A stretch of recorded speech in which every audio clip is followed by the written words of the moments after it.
moin. And in the Netherlands we say goedemorgen. And you'll all understand it.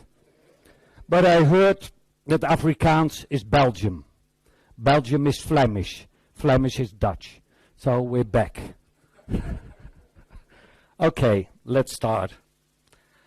If I'm going to challenge you to walk with me through the Fish River Canyon, 90 kilometers, in only 3 days' time, who is going to join me? Thank you.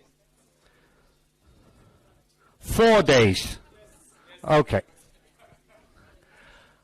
I'm asking because in 2014 I walked the Camino, known here as the Jacobsweg. It's in the north of Spain. It's a pilgrimage. It's a pilgrimage from Saint-Jean-Pied-de-Port to Santiago de Compostela. So I walked the pilgrimage that millions have done already. And why do we do this walk? Because it's 820 kilometers. I walked it in 28 days. That's not the best ever. I think 22, 21 days is possible. Make a count. It's hard. And if you want to see where it is, well, I wanted to add something in Namibia in as well. From Walvisbaai to Windhoek, but that is only 400 kilometers. So that's not a real walk for us. That's just a starter.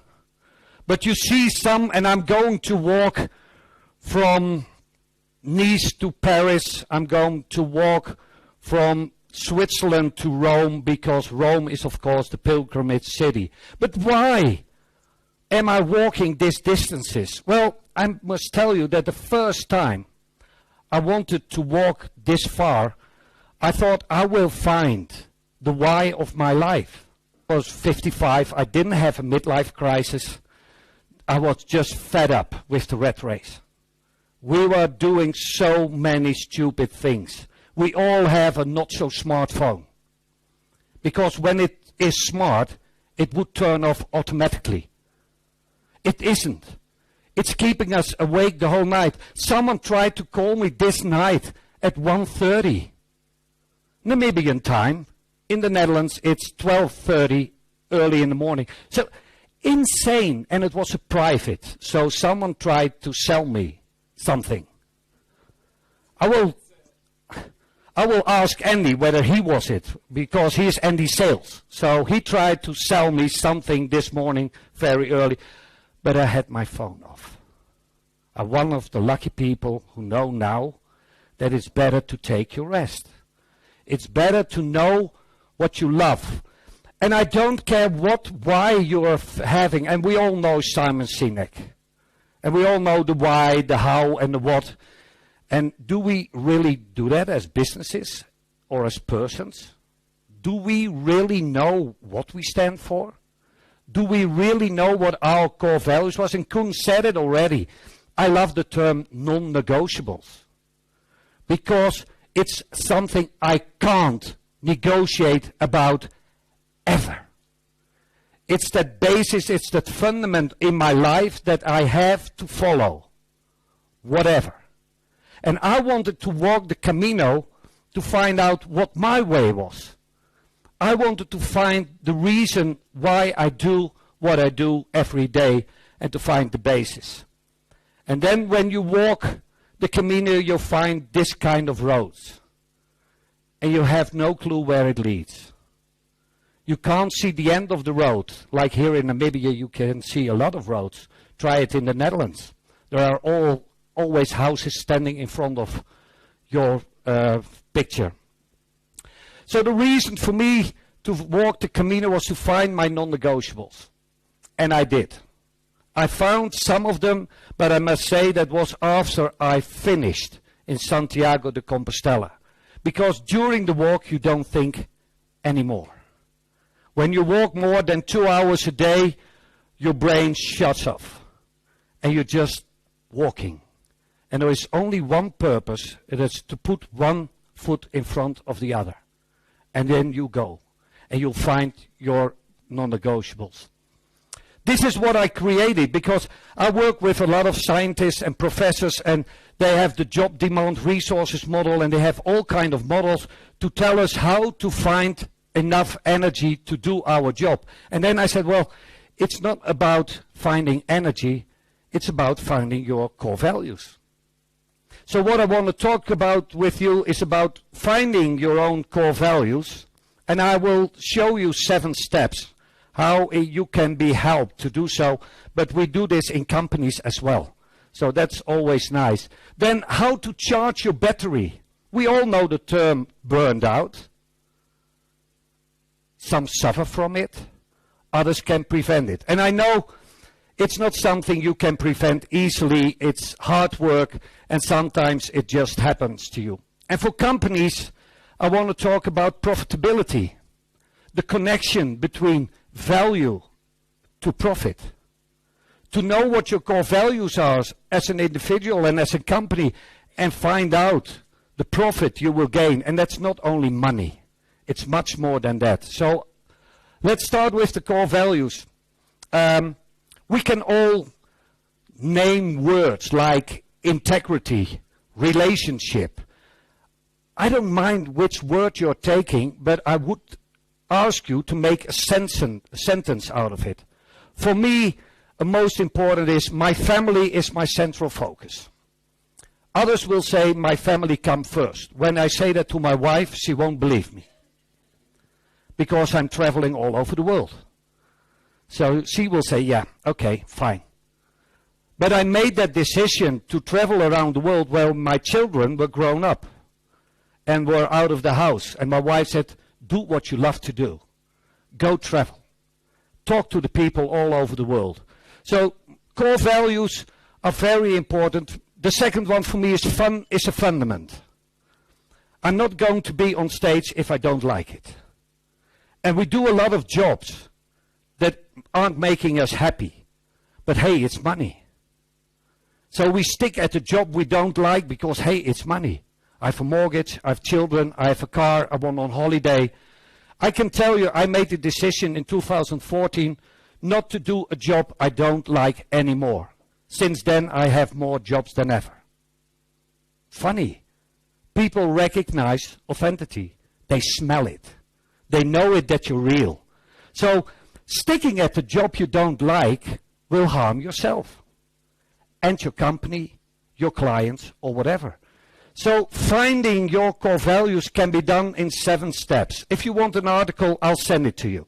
So then you can pay attention to the screen and to me, and I will send it all to you. First is allocate time.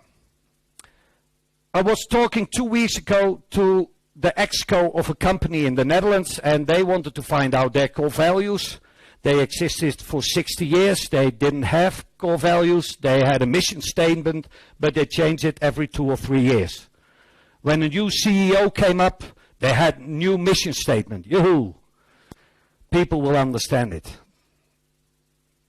So I said to them, well, you need to create time. He said, no, we can do it in one of our sessions on a Friday afternoon. I said, it's not going to work. He said, yeah, well, we'll do it that way. And I said, okay, do it, but without me. Because you need to allocate time. It will take a year, at least, for a company and a person to find your real core values. So take the time, go for a walk, do something else, take the peace to look inside yourself. Because you will need the time to find out what your dreams are. So what I like to do is to have brown paper on the wall, a white tablecloth, or whatever to write things down. You can have a small booklet, and I have always a booklet with me, and I'm traveling and I write down words. Because then you collect it. Even when I'm asleep, I wake up, put some words on it, and think, okay, go to sleep. And the next day I look at those words, and it doesn't happen all the time. Lucky for me. But the point is that you need to find the time, you need to find something to write your things down, and you will focus on your dream. Who has a dream for the next 3 or 4 years? What do you want to become? Most of you. Great. Who has a dream for over 10 years where you want to stand? Amazing. The point is, when you look, we did research, a lot of children know exactly what they want to become when they grow up. I have a movie, I'm not going to show it today. You would understand it, it's in Dutch. But it is small children from the age of 4 to 18, and they know exactly what they want to become when they grow up. Maybe not realistic, but they all have a dream. And then you see a guy of 45 years sitting behind his computer, and he's been asked the same question. And he has no clue. He's 45. He's there. But where is he? Not living his dream. So find your dream. Find a focus in 10 years' time, and then get back to the now. And you will find your dream, and you connect it to your dream, you can find words. Positive words. And that can be fun. That can be family. That can be integrity. And name those words connected to your dreams.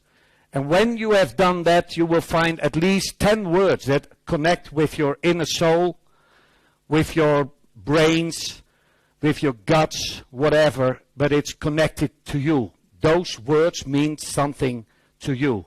And then write those words into a sentence. Show your integrity in life. Family is my central focus. Fun is my fundament. Then you have 3 core values I use. And then when you know these lines, then talk to your peers. I did it with friends. Send them those lines and said, well, I think these lines are very important to me. Do you see it the same way? Is this me? I did it, sent it to my customers, to 2 or 3 of them. Most people respond. Most people respond in a very mature way.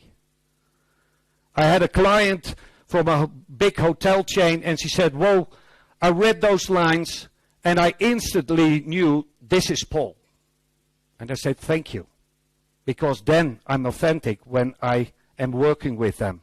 Then I am the real Paul that they know. And then I asked my wife and my children. That's the most difficult one. Because then you know, will I be married tomorrow still? And the children, well, you can't get rid of them, so they will stay. But your wife, your spouse is more important. And she said, okay, I can live with them. I said, okay, thank you very much. Still happy after 36 years. So it's just going on. It's knowing who you are. The point is then finalize your list. And then the most important part comes. Live your core values. That's the point. These are just steps. And most people know their core values. But they haven't written them down and checked them. So you should do it. Because when we're talking about authenticity, it needs to be you who is talking to the people. It needs to be you who knows, who stands for his core values, for your non-negotiables. And when you know them, you can find your way through life. And then the challenge begins. And you will think, what is this? Well, I love Italian food. So we have no real Dutch food. Yes, some stampot. But I love Italian food. I love to go to Italy every year, at least 2 or 3 times, pick the olives, make olive oil, drink a lot of wine. That's a good life. I went to an Italian restaurant close by in my hometown. And I wrote down a line. You can read this, but I'll translate this as well. This I posted on their Facebook page more than a year ago, in 2016. I was there with my Australian friend, Lindsay Adams. We're having dinner, and I wrote this. Nice family restaurant with mum and son in the kitchen. Nice service with good Italian food. I gave them 5 stars. 5 out of 5. So it was more than just nice. It was good food. But hey, they're from Sicily, so you have to be careful. But then it happened. 3 months ago, really 3 months ago, in November, someone called at our door. We live in an apartment building, so I could check through the video who it was, and he said, I'm social security officer, police. I want to talk to you. Can I come up? And I thought, okay, no idea what it was, so I let him up. I'm a lawyer, so when the police come, you let them in.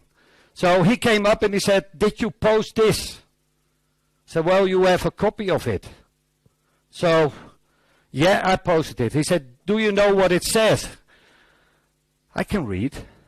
He said, well, it says that mom and son were working in that restaurant, and I knew someone was doing something wrong.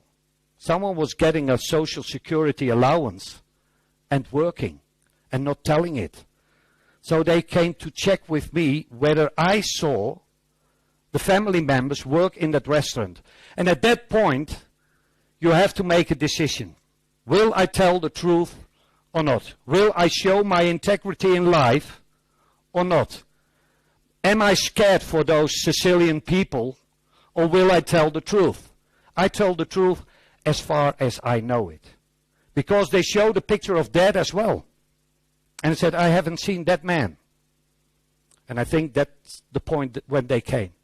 And I said, Mom, yeah, I saw her. She was working behind the bar, serving the drinks, and the sons and the daughter were serving the food in the restaurant. I told the truth. When you go to their website, to their Facebook page, this message is removed only 2 weeks ago. I wanted to show it live, but it isn't there anymore. So now I'm scared. Not really. So knowing your core values is sometimes hard work. Because when you know your core values, you know what you really stand for, and you want to be accountable for it. Because knowing core values and not being accountable for it, it doesn't work. So when you know your core values and you tell them to the people you work with, then they know what you stand for, and they will come back to you on this, and you will have a nice conversation. I'm talking to companies here, and I tell the same story, because there is so much difference between what people put on paper on the internet side of a company and the real behavior in daily life, daily routine. So you need to be aware of when you put your core values in writing on a website, people will hold you accountable for what you wrote, and they will confront you with it. And it should be. It should be in an open way, in a decent way, in a mature way, but you should be accountable for it. And a company I love very much doing this is Zappos. Who knows Zappos? They sell shoes. It's part of Amazon. But it started with a guy, Tony Shea, who sold his IT company, wanted to do something with IT and thought, well, let's sell shoes. He's a multi-billionaire now. But he has a nice company with 10 family core values. And I will name only the number one, that is deliver wow through service. They are powered by service. And when you want to deliver wow through service, you need to be approachable. Well, their telephone number is on the front page in big letters. You can scan it tonight. It will be there. And they used to have their core values on the left bottom. And they changed it. And I got mad at them because I wanted to see their core values. And they said, but so many people read our core values and connected us. Yeah, that's the reason. Because when I know your core values, I'm going to call you and make you accountable for what you say. But they do it. They select people on core values. When you want to work there, you put in your CV and it goes to the purchase department. No interest. Then they talk to you. HR is human relations. They talk to the people about core values. And after week 1, you get an envelope with $1,000. Do you want to stay? If you want to stay, they take the envelope back. If you want to leave, you can pick up the money and go. And they do it for 4 weeks. And at the end of week 4, they will say, here's $4,000. Do you want to stay or do you want to go? And if you want to stay, they take away the money. Damn! Less $4,000. You won't earn them again. But they say it's cheaper when you leave this company before you mess with our core values. That's amazing. And they do it still. They have 1,800 people working there. They still do the same procedure. You only can work there if you put your signature beneath the 10 core values and live up to them. So this is an amazing company, and you can go to their website and to YouTube and find the stories. It's amazing. Check it out. So we talked about core values, about non-negotiables. The point is, we have them as person, we have them as company. And then the interest part begins. Because when we have those, there needs to be alignment between the core values of the individual and those of the company. And that is what we see Zappos doing and other companies doing as well. But Zappos is the most popular one to talk about.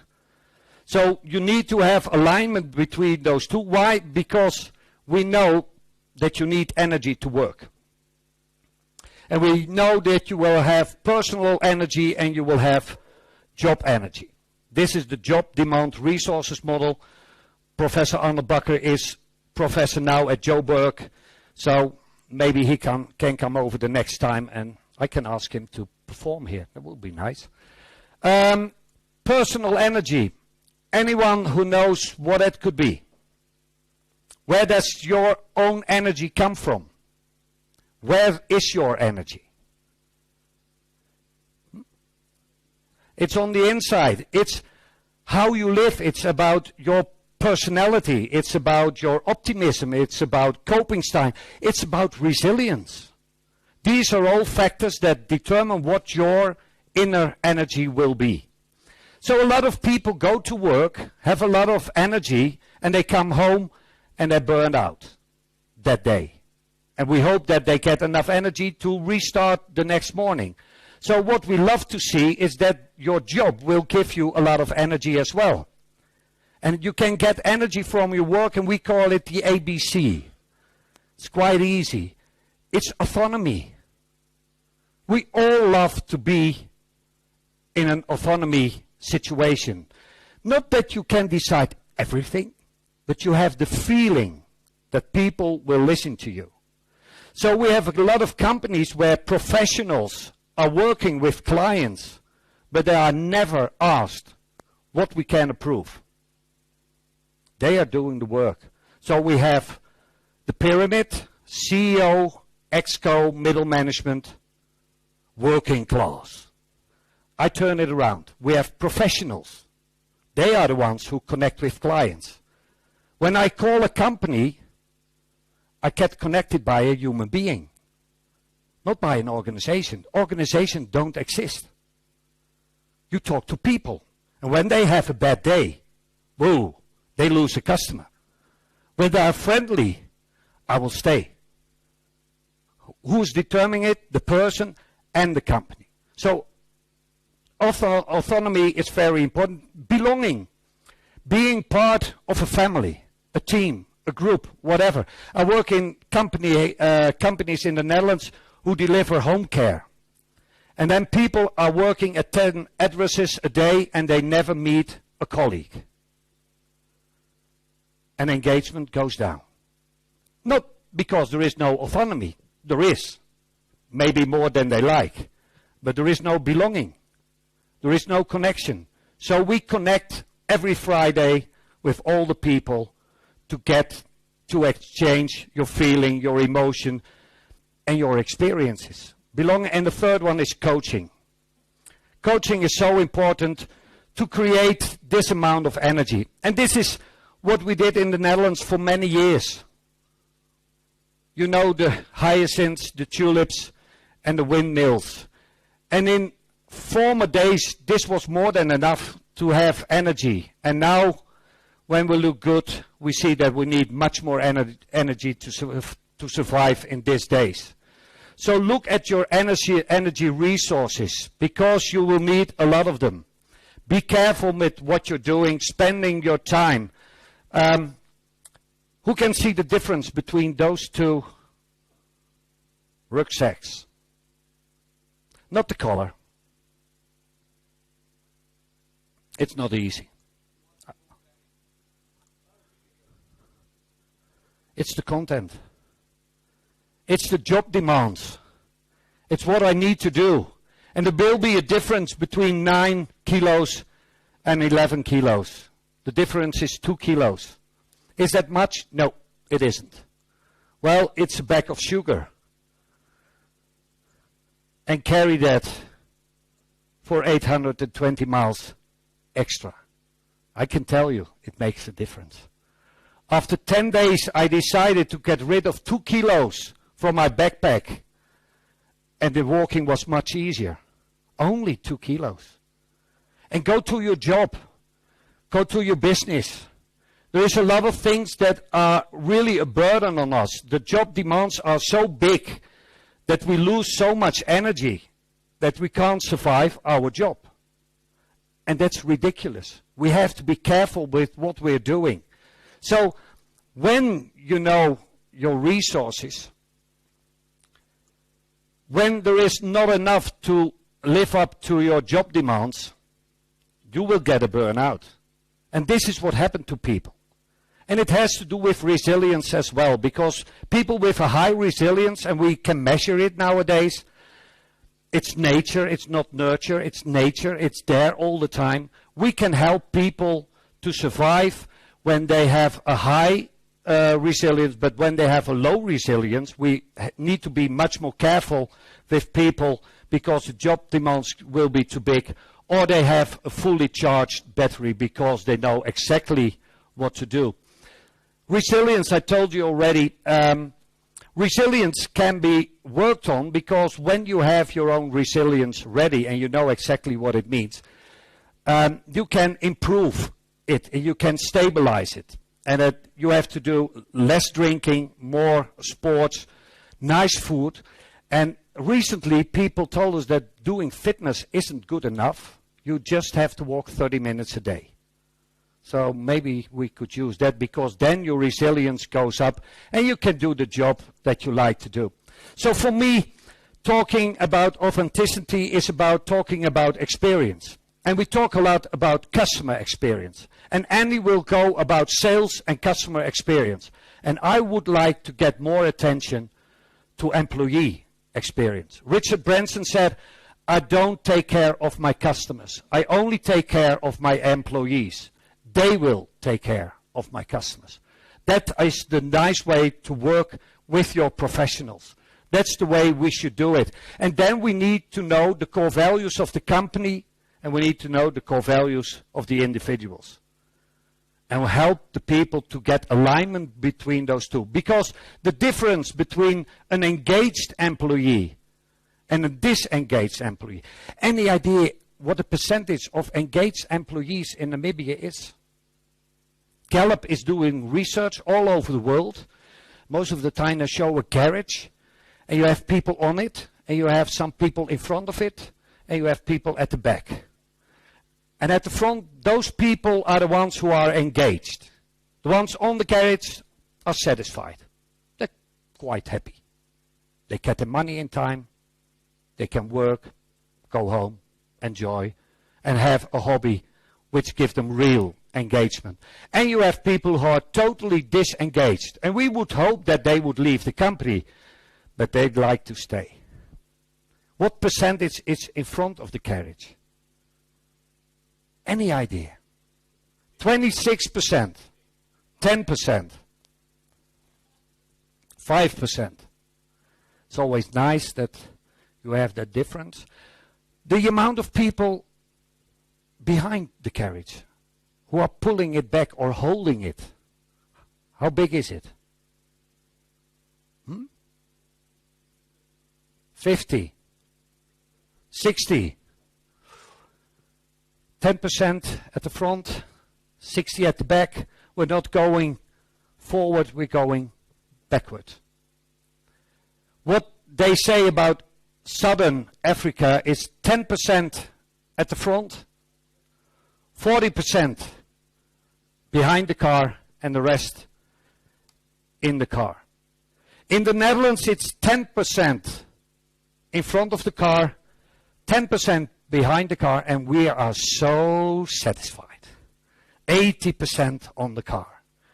We go to work in time, we leave in time, and we get the money in time. And that's what we like. In the US, in Australia, in Denmark, at the Philippines, 30 to 35% are in front of the car, 10% behind the car, the rest in the middle. When you have more people in front of the car, you have more engagement, and you will have more success as a country or as a company. So what we need to do is to take care of our employees because, and this is always nice for CEOs to know, because we're always working on cost reduction, but never on improvement of profitability for the people and for the company. Effectiveness goes up with 12%. New figures say even 16%.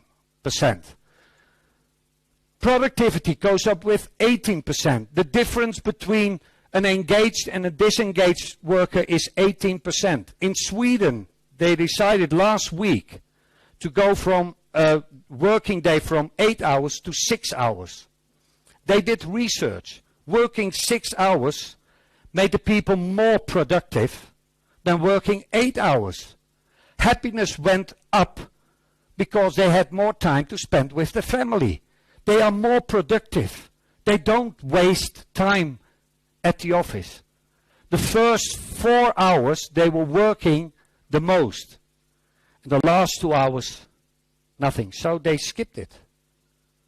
And people are getting paid the same amount of money as working 8 hours. And they tried it for 2 years, and now it's a law that everyone in Sweden is going to work 6 hours.